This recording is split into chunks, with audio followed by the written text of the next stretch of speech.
Dear faithful, I extend to you a blessed feast day of the Holy Family. The Holy Mother Church puts us into our midst immediately after Epiphany, which occurred several days ago. So within this Christmas season, they want us to still focus on the early life of our Lord.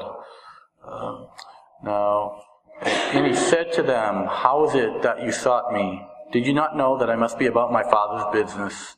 Words taken from today's Holy Gospel. Now, as we know, dear faithful, our Lord came to redeem man and offer him the opportunity of salvation. His coming to the temple, remaining in Jerusalem, while Joseph and Mary proceeded back to Nazareth, it demonstrates to us that he was always understanding of why he came on earth. His purpose was to do the will of God the Father. He and the Father were one. So his going out early on at the age of 12 to the temple, that gives us a slight preview of what he would do later. And there in the temple, as we are told, he's talking with the doctors of the law, those rabbis, those priests that were assigned to assist at the temple, and bringing things up from the Old Testament, we are told by scripture scholars, and giving insights into some of the images or ideas in the Old Testament that were somewhat shadowy. He was kind of taking away the darkness, or the veil, lifting some of the veil from what this what made sense concerning this passage of Scripture and what have you. So they were very interested in, especially how this young man, unlearned man, could speak to him like this. Now, as we relayed, Joseph and Mary, they came back after a day of travel. They recognized he wasn't amongst the relatives or with either one of them, so they stayed a night. It said over an inn. Then they went back to Jerusalem. Next day, search, and then it wasn't until the day after that, during the day, they found our Lord in the temple. And now, when our Lord, was seen by them, and they were able to obviously get our Lord's attention somehow, in privacy, the Blessed Mother, not in front of the whole crowd, asked, our Lord, why is it that you came? Why is it that you put your father and I, we were searching for you, and, you caused us sorrow. Now, sorrow came to us. Our Lord, he could not obviously do anything wrong, so it's understood. The Church teaches, its writers, the fathers and doctors teach us that it was not, our Blessed Mother, of course, was being perfect herself, was in no way rebuking our Lord, but she was just expressing, my dear Jesus, where could he be right now? And they were worried that something somehow could have happened to him, and that's why they had that great, worry. Even though our Blessed Mother certainly knew he was God, but he was put in her charge, so she had great sorrow for that in her heart. Couldn't be, it was difficult for her to be separated from her son and her Lord. Now, our Lord, when he spoke to Our Lady and St. Joseph being there, he was telling her, "I must be about my Father's business."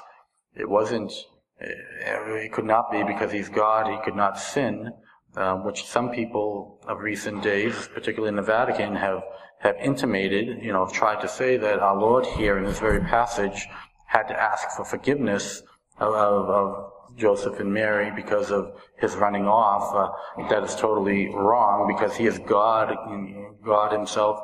God cannot sin. So our Lord here could not be asking for forgiveness, because it's impossible for him to commit a sin. If such a thing it couldn't be possible, if somehow it could be, then it would be a little bit harder for God to hold us accountable for making mistakes, for sinning. But we have here, God who is perfect. He could not sin. So what does it mean, I must be about my Father's business? He was just letting her know, for the purpose he came wasn't, even though it was a good life to live in Nazareth, only in, and live a life of a normal man. It was to come about and preach the word that God the Father wanted to be preached, which was that salvation was going to be coming, that he was the Messiah, and he started to reveal himself just a little bit there, even, because they were in wonder, how can this young man know something? So a few people started to recognize, this man's special, there's something special about him. And so our Lord wanted to do that, and he also, it demonstrates that he loved his Blessed Mother very much, we know that, but he came first and foremost to do the will of God, which was to fulfill the scriptures of the Old Testament, and which he would start to do in a very public manner 18 years later, around the age of 30.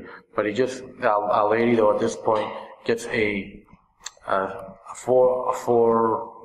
something that will come later, a foretaste of sorts of what it will be to be, physically separated from her son, who was still here in bodily flesh on earth. So it was just that, and Our Lady, as it says here, she pondered the words he said in her heart. She took that to think of him a little more. Okay, my son, I know like I want to do the will of the Father.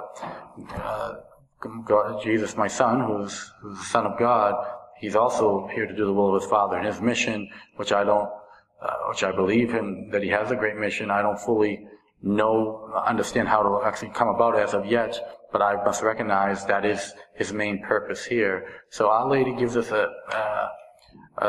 example of being very humble and accepting of what our Lord says, because she pondered over. We don't have, of course it's impossible because she couldn't sin, we don't have her going back and forth with Jesus. She just wanted an explanation because of her sorrowful heart, and she had the great maternal heart. And Saint Joseph, he was, Joseph the Just, and he also had concern, and so that definitely helped explain the reason why our Lord was away. Also, I would like to bring up that they went back to Nazareth, and he was he was subject to them. God was subject to a perfect woman that she was, but still a human being, and that man, Joseph, who was very just and a very faithful Jew, but he belittled himself still to live that life, that hidden life in Nazareth. So they had a society of sort going, like every family is a society. It's a family, by the way, just somewhat philosophical, but it comes into play here. There are only two perfect societies, and that would be the church and actually the state. And the reason for that is this, because both of those that I speak of, the church and the state, the church having the higher position, obviously, they have within themselves, the organization, the means to fulfill their purpose. The church, it came here, established by our Lord, to bring people to heaven, the vehicle our Lord wants people to be in to get to heaven, with the sacraments, baptism, and then all the other sacraments that come with it, fortification with the Blessed Sacrament and confession, and all the other sacraments, matrimony and confirmation, strengthening us, and extreme unction for the end, and holy orders to bring the sacraments to people. So anything within the church, with the church for its mission, it has what it needs to fulfill its mission, and we have the teachings from true popes and the fathers of the church and the apostles to bring us through there, and also sacred scripture, which the church gets to interpret. So to get us to heaven, the church, if we cooperate by grace to what the church teaches, it will be the way that we will get to heaven, by being pardoned and being a faithful member of the church.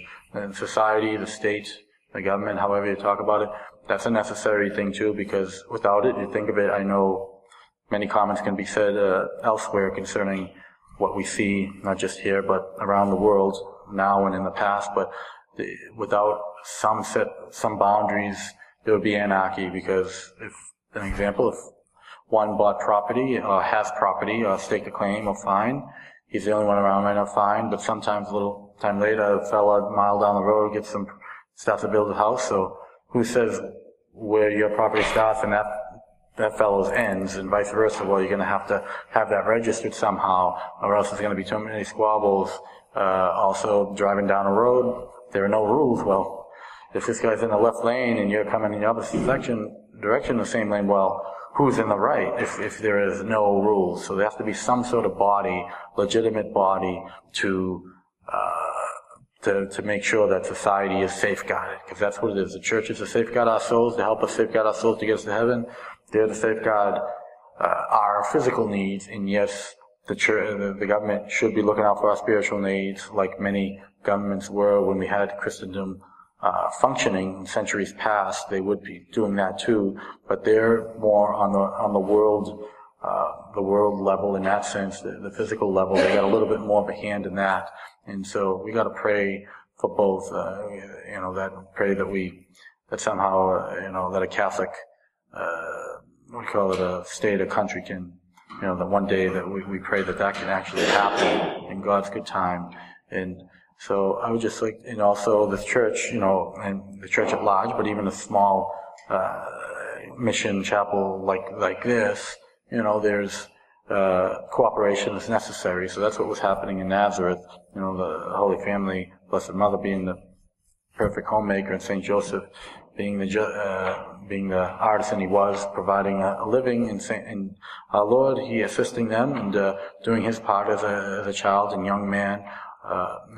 They worked they were, we call it a perfectly functioning family. So we got to strive to do that and do our part, whatever we can for our individual homes, the place you happen to go to Mass to, do our part so we can help that society sustain itself, and try not to try to do our best to contribute with what we can with our talents or what have you. In closing, I would just ask you on this Holy Family Sunday that you remember, but that our Lord, he came and he lived in his family, lived most of his life. He was in obscurity, even though he took a glimpse. He was got a little bit better known that time in the temple. But whatever we're doing, as long as we're being faithful to our commandments in our state and life, whether married, single, or child, what have you, if we're faithful to where our Lord has us at this time, then that means we're doing what he wants us to do, and not to to fret on what we're going to have to do next week, as long as we're doing what we need to be doing today. May our Lord always bless you through his Immaculate Mother. In the name of the Father, and of the Son, and of the Holy Ghost.